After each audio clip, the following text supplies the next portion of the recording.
അതെ, ട്രംപിന്റെ ഈ വിഷയത്തിലുള്ള, അതായത് അമേരിക്കയുമായി ബന്ധപ്പെട്ട് നിരവധി വിഷയങ്ങളിൽ ട്രംപ് തിരക്കിലാണ്. അതിനപ്പുറത്തേക്ക് മധ്യസ്ഥത വഹിച്ച ഇല്ലെങ്കിൽ ഇതിന് മുൻകൈയെടുത്ത ആളെന്നുള്ള ഇല്ലെങ്കിൽ രാജ്യമെന്നുള്ള രീതിയിൽ യുഎസിന്റെ ഇപ്പോഴത്തെ ഒരു നിലപാട്, ട്രംപിന്റെ ഇപ്പോഴത്തെയുള്ള പ്രതികരണങ്ങൾ, ഗസയുമായി ബന്ധപ്പെട്ട് ഗസയിൽ ഉദ്ദേശിക്കുന്ന പദ്ധതിയിലുള്ള പ്ലാനിംഗ്, അതെല്ലാം എങ്ങനെ നടക്കുന്നു എന്നാണ് മനസ്സിലാക്കുന്നത്. ഇതിൽ യാതൊരു തരം പ്രതികരണവും കഴിഞ്ഞ ദിവസങ്ങളിലൊന്നും ഇല്ലാത്ത സാഹചര്യം കൂടിയുണ്ടല്ലോ.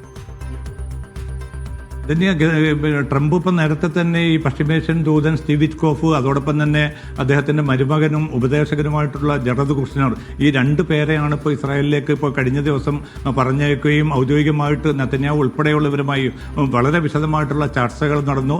ആ ചർച്ചയിലൊക്കെയും അമേരിക്ക മുന്നോട്ട് വെച്ചത് തങ്ങൾക്ക് ഈ വെടിനിർത്തൽ മുന്നോട്ട് തന്നെ കൊണ്ടുപോകാൻ ആഗ്രഹമുണ്ട്.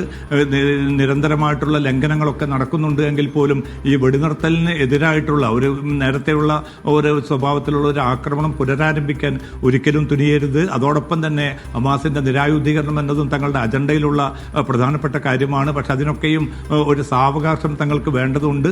അതുകൊണ്ട് വളരെ സമചിത്തതയോടുകൂടിയുള്ള ഒരു നിലപാട് മാത്രമായിരിക്കണം ഇസ്രായേലിന്റെ ഭാഗത്തുനിന്ന് ഉണ്ടാകേണ്ടത് എന്നൊരു നിലപാടാണ് ട്രംപ് ഭരണകൂടം ഈ മധ്യസ്ഥർ മുഖേന അല്ലെങ്കിൽ ഉദ്യോഗസ്ഥർ മുഖേന അറിയിച്ചിരിക്കുന്നത്. അതോടൊപ്പം തന്നെയാണ് നെതന്യാഹു ഇപ്പോൾ അഴിമതി കേസുകളിൽ വലിയ തോതിലുള്ള വിചാരണ നേരിടുകയാണ്. അദ്ദേഹത്തിന് മാപ്പ് നൽകണമെന്ന് പ്രസിഡന്റ് ഹെർസോഗിന് കത്ത് നൽകാനും ട്രംപ് തയ്യാറായി. അതൊക്കെയും ഏത് വിധത്തിലും ഈ ഇസ്രായേലിനെ ഈ ചർച്ചകളിലേക്ക് കൊണ്ടുവരിക അല്ലെങ്കിൽ രണ്ടാം ഘട്ട ചർച്ചയ്ക്ക് അവരെ പാകപ്പെടുത്തിയെടുക്കുക എന്ന ഒരു ലക്ഷ്യത്തോടു കൂടിയാണ്. പക്ഷെ അത് എത്ര കണ്ട് ഇസ്രായേൽ ഈ രണ്ടാം ഘട്ട ചർച്ചയ്ക്ക് ഒരുങ്ങും എന്നത് സംബന്ധിച്ച ആശങ്കയും അത് സംബന്ധിച്ച ചോദ്യവും ഇപ്പോൾ പോലും ബാക്കി നിൽക്കുകയാണ്.